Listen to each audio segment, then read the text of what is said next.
సాయిరామ్. మీరు గమనించారా? రోజు మంత్రాలు జపించిన, పూజ చేసిన, దీపాలు వెలిగించిన మనసుకు నిజంగా అసలు ఏమాత్రం శాంతి అనిపించడం లేదు కదా. అలా అనిపిస్తుంది ఒక్కొక్కసారి. అయితే ఈ సమస్య మంత్రంలో కాదు, ఈ భక్తిలో కూడా కాదు. కొంతమంది ఏమనుకుంటుంటారంటే భక్తి సరిగ్గా లేదేమో, నేను భక్తి సరిగ్గా మనసు పెట్టట్లేదేమో దేవుడి పైన అనుకుంటుంటారు. అంటే మంత్రం అంటే ఏంటి? ఊరికే దేవుడి నామం ఉచ్చరించడమేనా? అఫ్కోర్స్ దేవుడి నామం ఉచ్చరించడం కూడా ఒక మంత్రంతో సమానమే. అసలు నిజం ఏంటంటే, ఈ వీడియో మీరు చివరి వరకు చూస్తే మంత్రం అంటే ఏమిటి, ఎందుకు పనిచేస్తుంది, ఎందుకు కొంతమందికి ఫలితం ఉండదు, కొంతమందికి జపించగానే మంత్ర ఫలితం పొందడం, దానికి కారణం, ఇవన్నీ కూడా నేను స్పష్టంగా చెప్తాను. నేను మీ కేఎల్ విశ్వకర్మ. గత 40 సంవత్సరాలుగా భారతదేశంలో బయట కూడా వాస్తు చెప్తున్నాను. వాస్తే కాకుండా ఎనర్జీ సైన్స్, జీవితం అనుభవంతో విషయాన్ని స్పష్టంగా చెప్పగలరు. అదేంటంటే మంత్రం అంటే అదొక అంధవిశ్వాసం కాదు, అదొక చాలా లోతైన సైన్స్. అది ఈరోజు మనం ఏంటంటే మంత్రం, దాని ప్రాముఖ్యత సింపుల్గా అర్థం చేసుకుందాం. అసలు మంత్రం అంటే నిజంగా ఏమిటి? చాలామంది ఏమనుకుంటారంటే మంత్రం అంటే ఊరికే ఏదో దేవుడి పేరు చెప్పించడం అంతే చాలు. రామ రామ, కృష్ణ కృష్ణ, లేదా ఇలా. అఫ్కోర్స్ అది కూడా మంత్రం, నేను కాదన్ను. ప్రతి మంత్రానికి ఏంటంటే ఒక నిర్దిష్ట ధ్వని అంటూ ఉంటుంది. రామ్ అన్నాం, దాంట్లో ఒక రామ్కి రమ్కి తేడా ఉంది కదా, ఓంకి ఓంకి తేడా ఉంది కదా. సో ఇదంతా ఏంటంటే సౌండ్ ఫ్రీక్వెన్సీ, ఇది ఒక సౌండ్ సైన్స్. ఒక పర్టికులర్ సౌండ్ని ఎలా ఉచ్చరించాలి, ఎలా పలకాలి, అప్పుడు దాంట్లో ఎలాంటి వైబ్రేషన్ ఉంటుంది. వైబ్రేషన్ అంటే అనేది ఒక శక్తి, ప్రతి సౌండ్కి కూడా ఒక శక్తి అనేది ఉంటుంది. ఓం అంటే ఏంటి? ఓం అంటే ఒక ఫ్రీక్వెన్సీ, రమ్ అంటే ఒక ఫ్రీక్వెన్సీ, రామ్ అంటే ఒక ఫ్రీక్వెన్సీ, ఓం నమ శివాయ అంటే ఒకలాంటి ఫ్రీక్వెన్సీ. ఇలా అంటే దానికి ఉన్న ఫ్రీక్వెన్సీని మనం కరెక్ట్గా ఉచ్చరించి పలికితే ఆ శక్తి ఎలా పనిచేస్తుంది అనేది మంత్రం సైన్స్. అది ఆ శక్తి ఏంటంటే మన మనసు పైన ప్రభావం చూపిస్తుంది. మంత్రం అనగానే ఏమనుకుంటారంటే ఊరికి ఒక మాట అనుకుంటారు, కానీ ఆ మాట కాదు, అదొక శక్తి. ఇందాక నేను అన్నట్టుగా ఓం ఓం ఇలాగా అదొక మాటే, కానీ దాంట్లో ఒక శక్తి అనేది ఉంటుంది అనమాట. ఈ ప్రపంచంలో ప్రకృతిలో ఏంటంటే ప్రతి సౌండ్ కూడా ఒక శక్తి అనేది ఉంటుంది, అది గుర్తుపెట్టుకోవాలి.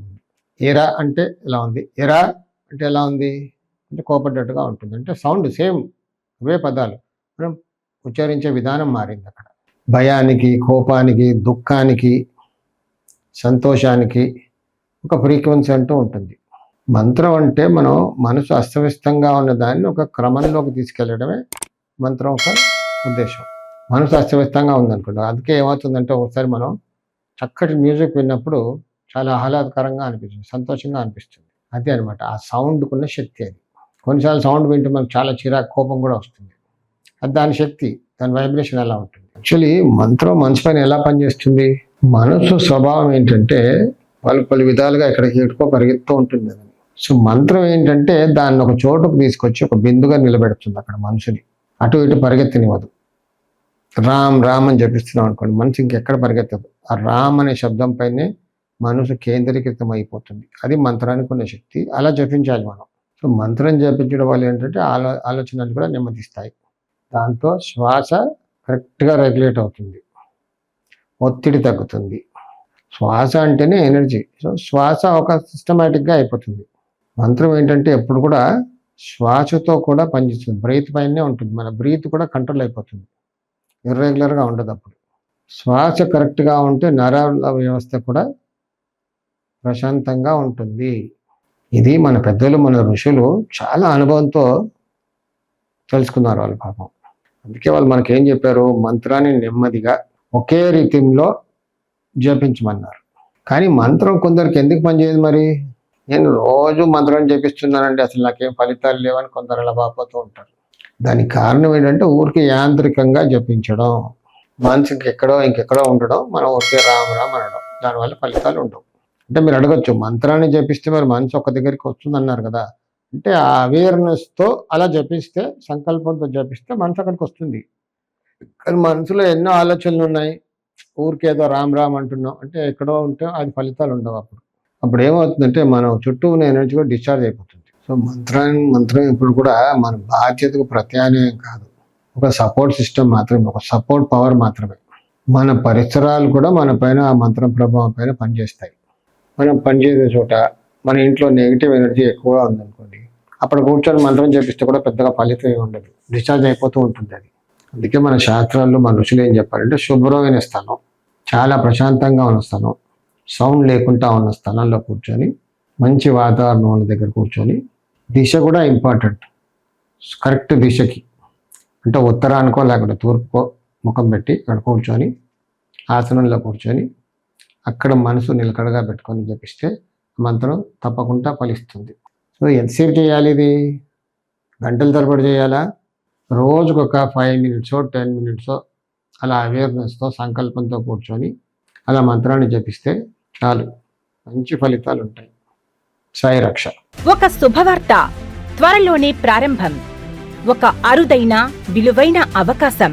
గృహిణులకు, బిగినర్స్ మరియు సీనియర్ సిటిజన్ల కోసం లైవ్ ఆన్లైన్ విశ్వకర్మ వాస్తు క్లాసెస్.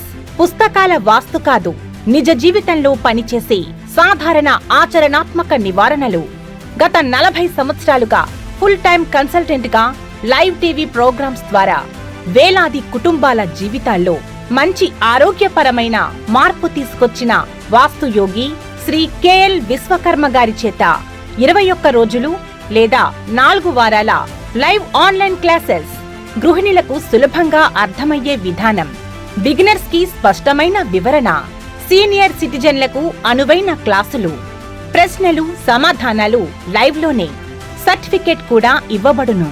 మీ ఇంటి శాంతి, ఆరోగ్యం, సంపదకు వాస్తు ఎలా సహకరిస్తుందో ఇప్పుడే తెలుసుకోండి. ఆసక్తి ఉన్నవారు వెంటనే 9848045677 వాట్సాప్ నెంబర్కి కాల్ చేసి రిజిస్టర్ చేసుకోండి.